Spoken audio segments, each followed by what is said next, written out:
Assalamualaikum warahmatullahi wabarakatuh. Anak-anak, pada pertemuan kali ini kita akan membahas materi tentang menebarkan Islam dengan santun dan damai melalui dakwah, khutbah, dan tabligh. Pada pertemuan kali ini, tujuan pembelajarannya yaitu peserta didik mampu menganalisis pengertian dakwah, khutbah, dan tabligh. Yang kedua, peserta didik mampu memahami ketentuan dakwah, khutbah, dan tabligh.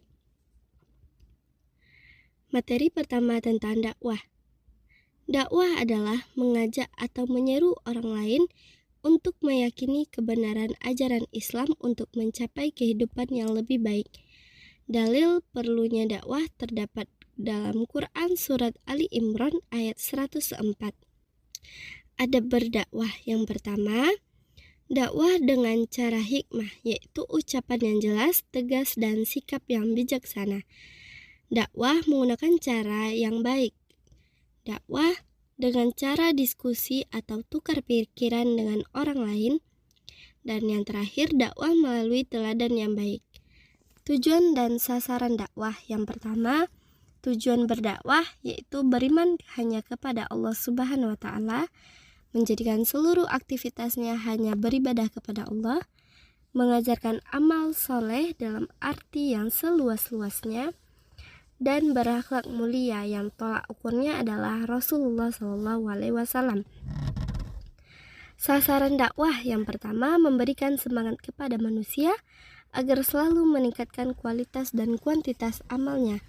Yang kedua, mengubah jalan hidup yang tidak baik menjadi baik, serta yang menyimpang dari aturan Allah Subhanahu wa Ta'ala.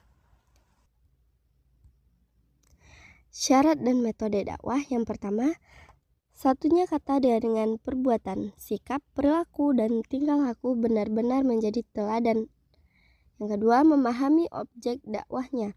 Yang ketiga, memiliki keberanian dan ketegasan namun tetap bijak dan santun dalam berdakwah. Yang keempat, memiliki ketabahan dan kesabaran yang tinggi. Yang kelima, menyadari dengan sepenuh hati bahwa tugasnya hanyalah menyampaikan, mengajak, dan menyeru. Yang terakhir, selalu berdoa kepada Allah agar dakwahnya mencapai kesuksesan. Poin berikutnya yaitu tentang khutbah. Khutbah adalah menyampaikan pesan tentang takwa sesuai dengan perintah Allah Subhanahu wa Ta'ala dengan syarat dan rukun tertentu. Umumnya, pelaksanaan khutbah jika dikaitkan dengan sholat dapat dikelompokkan menjadi 3 bagian.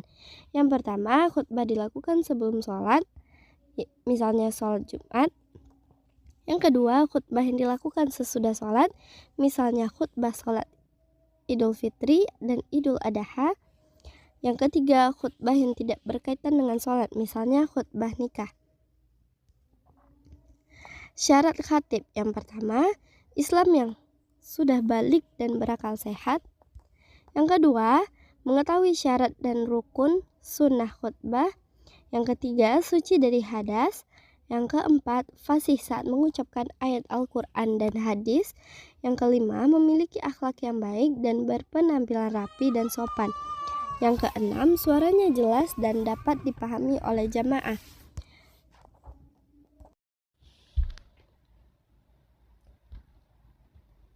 Syarat 2 khutbah. Syarat 2 khutbah. Yang pertama, khutbah sholat Jumat dilaksanakan sesudah masuk waktu zuhur. Selesai khutbah dilanjutkan dengan sholat. Yang kedua, duduk sebentar di antara 2 khutbah. Yang ketiga, khutbah dilakukan dengan berdiri. Yang keempat, tertib. Dan yang kelima, suara khutbah harus jelas dan dapat didengar oleh jamaah. Rukun khutbah. Yang pertama, membaca hamdalah pada kedua khutbah. Yang kedua, membaca salawat kepada Nabi Muhammad. Yang ketiga, berwasiat tentang takwa kepada diri dan jamaah. Yang keempat, membaca satu atau beberapa ayat suci Al-Quran pada kedua khutbah. Dan yang terakhir, berdoa kepada Allah untuk memohon ampunan.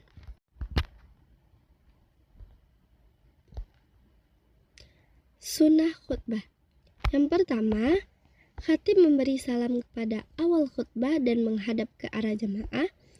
Yang kedua, khutbah disampaikan di tempat yang lebih tinggi atau di atas mimbar. Yang ketiga, khutbah disampaikan dengan kalimat yang jelas. Yang keempat, khatib hendaklah memperpendek khutbahnya. Yang kelima, khatib disunahkan membaca Quran surat Al-Ikhlas saat duduk di antara dua khutbah. Yang terakhir yaitu khatib menertibkan rukun-rukun khutbah. Ada 4 adat khutbah. Yang pertama, menyegerakan berangkat ke masjid lebih awal. Yang kedua, membiasakan mengisi staf terdepan yang masih kosong, lalu lakukan sholat sunnah. Yang ketiga, mendengarkan khutbah dengan seksama, jangan berbicara, apalagi tertidur. Dan yang terakhir, memperbanyak zikir dan doa. Materi yang terakhir tentang tabligh. Tabligh adalah menyampaikan pesan Allah Subhanahu wa Ta'ala secara lisan kepada orang untuk diketahui dan dipahami, lalu diamalkan isinya. Dalil adanya tabligh terdapat pada Quran surat Al-Ahzab ayat 39. Ketentuan tabligh. Yang pertama, dilakukan dengan cara yang sopan, menggunakan bahasa yang mudah dimengerti, mengedepankan musyawarah dan berdiskusi untuk memperoleh kesepakatan bersama. Materi tabligh yang disampaikan harus mempunyai rujukan yang kuat dan jelas sumbernya, disampaikan dengan penuh keikhlasan dan kesabaran. Tata caranya yaitu mengajak orang terdekat terlebih dahulu, setelah itu dekati pihak lain sesuai dengan kapasitas ilmu dan martabatnya, dan yang terakhir mengajak diri dan pihak lain untuk saling membantu agar tabligh dapat terlaksana dengan baik, bertahap, berkesinambungan. Peragaan atau praktik tabligh. Yang pertama, adanya tahap persiapan. Rujuklah dan pelajari materi tabligh agar sesuai dengan kebutuhan jamaah atau audiens. Yang kedua, tahap pelaksanaan. Saat tabligh, maka informasi yang disampaikan harus yang praktis, singkat, dan serba cepat. Dan yang terakhir, tahap konsolidasi.